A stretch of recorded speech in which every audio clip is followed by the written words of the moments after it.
Hello and welcome to today's episode at TSARP. I'm your host, Andrew Weir, and today we have a very special guest.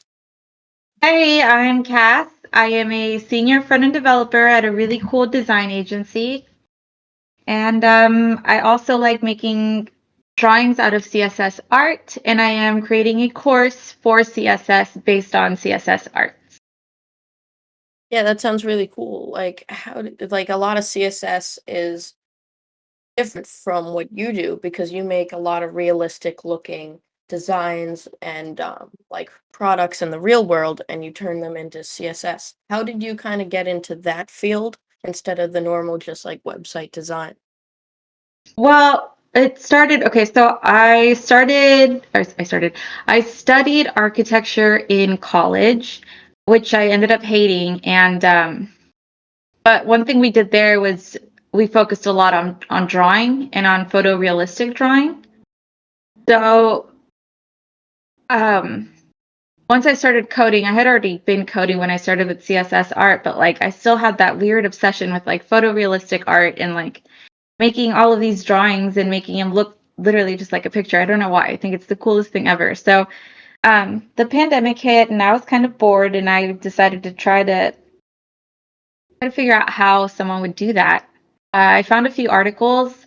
I think Lynn Fisher, she started doing like CSS art with just one single div, and I thought that was super neat. So I kind of try to expand on that or like take from her knowledge and try to like make my own thing. And yeah, that's kind of where it started. It just kind of snowballed into everything it is today. But it's a super fun thing that I like to do.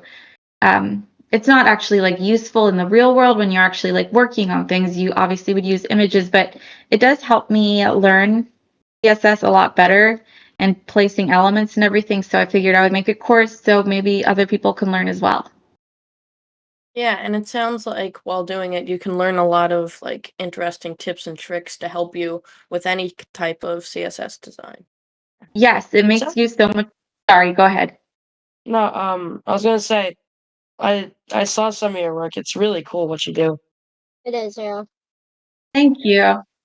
Yeah, so how did you kind of said like you had already started coding when you got into it? Like what made you want to start coding in the first place?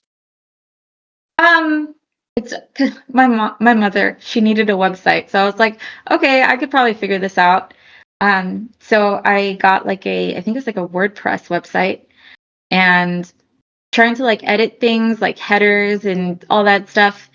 I got so frustrated because, it's supposed to be like a drag and drop builder, something like I think the Mm. theme I had, and it was, but trying to figure out how to edit things just got a little bit too much. So I figured I'd start learning CSS and then HTML and then JavaScript. And so that's how Yeah. I actually started. And from there, I just was like, oh, okay, I don't actually need WordPress. I could, just do this with just like an HTML file. So that's what started me on it. Mhm. That's really cool. Yeah. A lot of I know people we've talked to kind of like start because like there's a project they want to work on or there's a project they need to do and it kind of sounds like you did the same. Yeah, Is there exactly.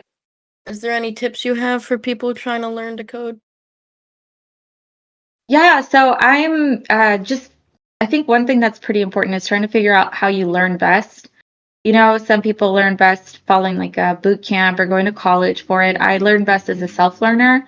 It took me a while to figure that out, but once I got it, it was super easy. Also, try when you're following certain tutorials, like try not to just get stuck in like a tutorial loop. Like try to make the tutorial yourself without looking at the steps again or trying not to and changing things up a little bit because if you're not making your own thing, you're not learning as well and you're not retaining the information as well.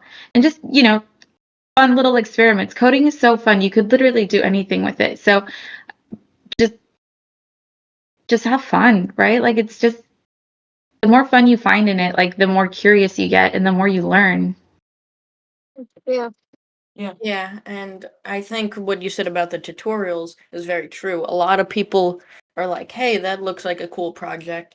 And then either just copy and paste all the code or follow a tutorial but just type everything the YouTuber or whoever's doing the tutorial does, and you're not really learning, and then you're like, "Hey, I made this really cool program, but I have no idea how I did it." And that's Exactly. something you should definitely pay attention to. And there are a lot of good tutorials out there that are like, this line of code does this, and you can also do it this way, and are really a great way of teaching because you learn stuff instead of just typing everything that they type. Yeah. Exactly. Yeah, and so do you have any tips for debugging your code? Is there a specific way you go about it? Oh my gosh, actually, I'm so bad at debugging code. Like, I just literally keep going until it works. Yeah. Huh. Yeah, Yeah. I just have testers test it, and if they break it, then I'll go back and fix it. Like, I am definitely not industry standard on that one. Yeah, it's definitely the hardest part is you can write a great piece of code and you think it's going to run and then you go to try it and it absolutely does not work. So, Yeah. Yeah, yeah, debugging That exactly. happens a lot. yeah, definitely All the one of the time. frustrating parts. Yeah, Um, but then you so get what, better because you learn. yeah. What was your biggest challenge while learning to code? Like, was there a specific thing that took you a long time to learn? Um, I think like JavaScript took me a while, which I still don't even fully know, honestly. I don't think anyone does. With CSS though, I think it was like really I tried to I kind of glossed over the positioning in CSS, which was a pretty big mistake because if you don't know positioning, you don't know what's going on. Like it's hard to debug and figure out like why your div isn't exactly where you want it to be or what's going on and why your element is bigger than it's supposed to be and stuff like that. Yeah. Mm. So just like Yeah, getting actually like the basics down and not skipping over them because you're in such a rush to learn it is so important. It'll save you so much time at the end. yeah. Do you use any JavaScript frameworks like React? I have, but at work we have our own framework, so um, no, I'm not using any of the big ones anymore. Mm. Yeah, I haven't really spent the time to learn any, which I probably should because they are pretty important as you move into bigger projects, but I just Yeah, mostly use absolutely. vanilla JS. Same. Yeah. Yeah, no, like frameworks can definitely be important, but the good thing is like once you know one, you can pretty much figure out the rest a lot easier.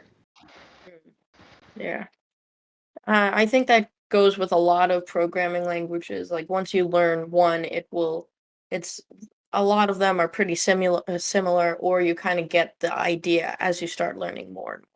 Absolutely. Like learning JavaScript, I was able to translate that pretty easily into like Python and also PHP. Like it's all kind of like the same ideas, just different syntax. Mm. Yeah.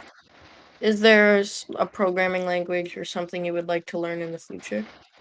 Well, I do wanna learn that's it's more like it's not a programming language. I wanna learn like 3JS and like 3D rendering. So it's like a 3D framework for JavaScript. Mm. Yeah, that's cool. There's a lot of different libraries and plugins you can always use that build a lot of functionality onto whatever language you're using. Yeah, And absolutely. And that's my main one that I wanna learn because I mean, if you haven't seen a website with 3JS on it, like you'll have to. It is amazing. I love it.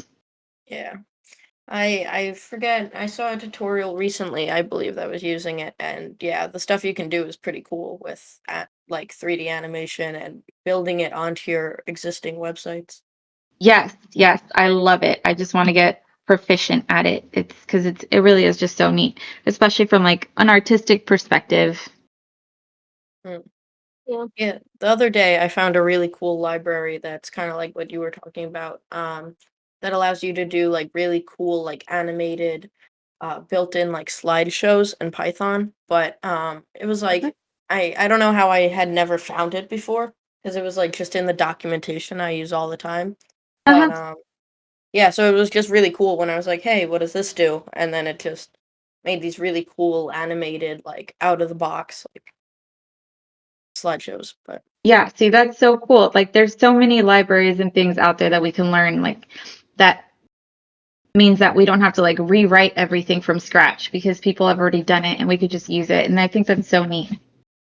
Yeah, and that's why a lot of people like open source projects that they can Yeah, just take not take, but see how other people did it and then use some of their code. exactly. Yeah, we learn from each other. That's what we do as people. Mm. So I think it's so important. Yeah, so do you think is CSS your favorite programming language? Some would argue that CSS is not technically a programming language, but Mm. I mean, if we're going to count it as one, then absolutely. But like also JavaScript because there's just so much you can do there. But I don't know. I like them all really. All of them just get me really excited to like code with it. Yeah, Mm. like you said, there is a big argument on is HTML and CSS a programming language? And I mean, I go back and forth because like there are limitations to it, but you still are making websites and you technically don't need JavaScript for them. And if you can make a functional website that anyone can look at with them on their own, I guess I would technically count it as a programming language. But yeah. Yeah, I don't know. For me, it's not like a huge if it is or if it isn't, that's okay with me. I'm totally fine Yeah. with it as long as yeah. I'm not Yeah. I don't have any skin in that game. Mm.